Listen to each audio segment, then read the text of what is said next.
So since it's 1st of Feb, I want you guys to watch this video carefully because according to this leading indicator, we are being given with some information beforehand. And if you want to find that out, what that could be, then please do not skip this video. Watch this video till the end and try that like button right now, not at the end. Thank you very much. Now, first thing first, US Federal Reserve leaves interest rate unchanged, remains at 5.25 to 5.50%, and this unchanged rate decision was looked negatively. I mean, market was expecting rate cut, but it did not happen. You can see S&P 500 indices like S&P 500 is down 1.61%, Nasdaq is around 1.94%, Dow is down around 0.82%. Not just only the indices, even stocks like Apple is down 1.94%, Amazon is down 2.39%, Alphabet around 7.5%. You can see all indices, stocks, crypto, ETFs, all are down. So that's why, guys, that's why the overall sentiment has done a little bit bearish after the FOMC. But how should we prepare ourselves for this month of February? According to our leading indicator, you can see, guys, these trend lines are going to remain exactly where it is, and it's also giving us information how the market could be reacting for the coming days. This here, the Feb CPR is a narrow CPR. Narrow CPR indicates volatility, so we are expecting the month of Feb to be volatile. One thing. Second, this is an ascending CPR. If you compare this with January CPR, this is an ascending CPR higher than the previous month, which is bullish, right? Because ascending CPR only gets formed during an uptrend. But if we look at the price action, the price of Bitcoin has started the month below the CPR line. I mean, the 1st of Jan candle was below it. That means this here might be looked as a bearish sentiment for the medium short term. Even though the monthly CPR is bullish, the price action for the medium short term could be bearish, which could be indicating us a move like this. Price of Bitcoin first, since it's a VCPR, getting attracted in between this 43,000 to 43,700 range, between that range before showing another move like this. I mean, price of Bitcoin, right, showing a corrective move after a small relief rally around this monthly S1 line, which sits around 37,800. This is the first monthly target if the price of Bitcoin fails to find support above this CPR indicator. Yes, if we fail to find proper support above this trend line, the top, central, and the bottom CPR line, this is going to be looked as a bearish continuation pattern. Price of Bitcoin getting attracted towards this monthly S1 line, which sits around 37,800 before finding bottom, before starting with a new impulsive move, because we know parallelly the price of Bitcoin also looks like finding difficulty to re-enter inside this ascending channel, which previously acted as a line of support. I mean, the upper trend from this ascending channel, a bearish continuation pattern, acted as a line of resistance. Lower trend line acted as a line of support. And if you look at the price action of Bitcoin here, it is fighting to re-enter inside it. So what I'm trying to pinpoint here is that if we fail to regain our strength above this line, which is going to be above 43,000 properly,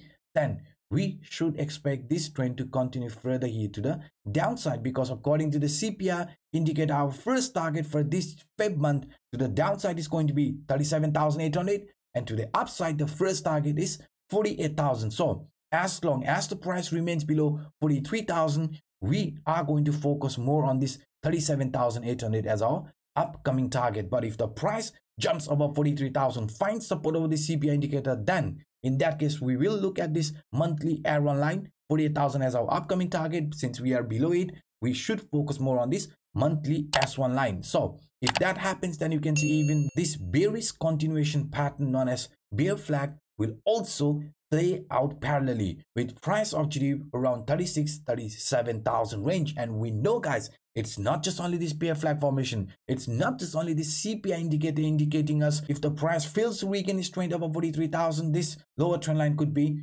our upcoming target, even according to this Wyckoff logic.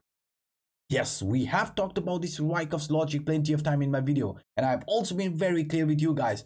Since this here was the accumulation phase, this was the Markov phase, this was the distribution phase. Now, if the price of Bitcoin after the relief rally is going to show another continuation here to the downside, then parallelly you can see we are also following this distribution phase from Wyckoff, markdown phase, before finding support, before consolidating, forming a new accumulation phase just like this, and only after that starting with a new Markov phase, new distribution phase. So in the medium short term, we have to regain our strength above the CPI line at any cost, because failing to regain our support above the CPI line means we should be looking at this as a bearish continuation pattern. And even according to this Wyckoff's logic here in a 4-hour time frame, this is in a smaller time frame, we could be heading towards to form this new accumulation phase before starting with the new Markov phase. And parallelly, even according to this daily time frame, we can see the price of Bitcoin, after getting attracted around 0.5 Fibonacci line, got rejected. That means if we look at this formation carefully, guys, getting rejection around this 0.5, 0.618 Fibonacci line could result in further continuation here to the downside. Why? Because getting rejection around 0.5 Fibonacci line, or let's say after 50% retracement, price failing to break above it, could lead to a bearish continuation known as dead cat bounce trading pattern, just like as shown here in an example. 0.1, 0.2 will be a corrective move. What happened after that? A bounce, which is known as dead cat bounce, and this dead cat bounce goes up to 0.5, 0.618 Fibonacci line. So here you can see 50% retracement. We came exactly at this 50% retracement and got rejected. So according to this example as well, if we fail to regain our strength above 43,000, then this could be playing out as a bearish continuation pattern, and in that case price could be heading towards to follow this original trend direction, and this original trend direction is clearly hitting it to the downside. So guys, for us it's very important that we regain our strength above this 43,000 range. And not just only that, parallelly, even this bullish scenario is lacking momentum. Price, after failing to break out of this rising trend line, failing to break out of this 0.5 Fibonacci line, we are also invalidating this bullish continuation pattern known as falling wedge. Falling wedge is a bullish continuation pattern, and this bullish continuation pattern looks like turning into a fake out. After some impulsive move, now we could be showing another continuation here like this before finding bottom, before starting with a new impulsive move. So that's why, guys, that's why please be careful for the medium short term, because the price of Bitcoin could be volatile, which can be seen using the help of this leading indicator. Narrow CPI lines means incoming volatility, so we have to be prepared. And even according to this chart, the price of Bitcoin, if it fails to regain its trend above 43,000, then bearish continuation could be playing out for the upcoming days. But if you have any doubt, I suggest you guys to simply zoom out, because according to this bigger time frame, this Wyckoff logic is in a 4-hour time frame. This is in a smaller time frame. But if we look at the Wyckoff price cycle in a weekly time frame, the pullback which could happen here will be looked as a temporary pullback, and I have been saying this since ages. I was very clear with you guys. In the medium short term, there might be plenty of shakeout, but if we look at the bigger picture, things looks very, very interesting and also very bullish for Bitcoin. With each and every Wyckoff price cycle, whenever we have this accumulation phase, Markov phase, distribution phase, the Wyckoff cycle has continued like that. So in our case, the oversold area or the accumulation area has already ended. This was our accumulation area when the price of Bitcoin was hovering around 15,000, 16,000 range. That was our accumulation area, and now this could be a beginning of a new Markov phase. So if we look at this in a weekly time frame along with this weekly RSI, you can see even the RSI started heading towards the overbought area, and that also led to a new impulsive move. If you look at the price action of Bitcoin, and if you look at this RSI, our RSI looks like heading towards the overbought area before heading towards the oversold area, but for now you can see any sort of a pullback since this Wyckoff cycle is also pointing us the market could be in this new markup phase. In a bigger picture, any sort of a pullback will be looked as a buying opportunity. So please do not get confused. In a bigger picture, you can see we might have just started this markup phase.